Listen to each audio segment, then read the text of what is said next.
Now there is one gasket you have to reuse. You'll have to pull out a rectangular gasket from the old recirculation valve on the bottom of it, which goes right there.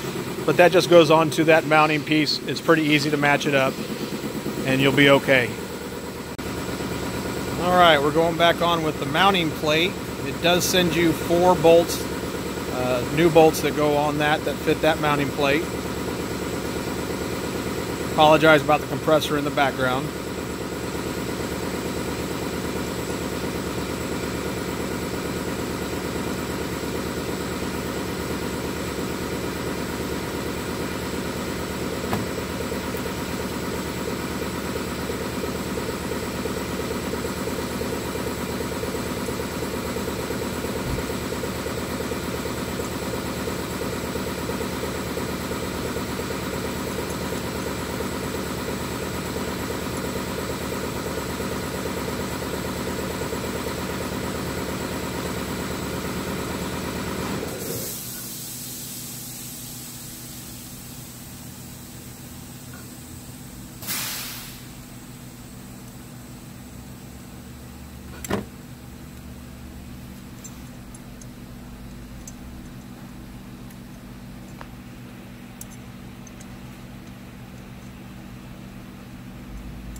And he's going to get those tightened down, and then we'll be back in the install of the blow-off.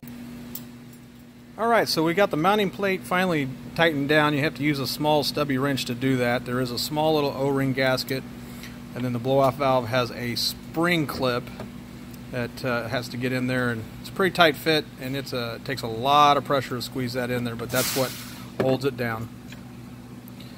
So he's going to get that installed, and that'll finish up the install on the air intake system and the 2 blow-off valves. So we will be doing the oil catch can and the front intercooler and the exhaust and the chip coming up within the next few more days. Keep an eye out for the videos.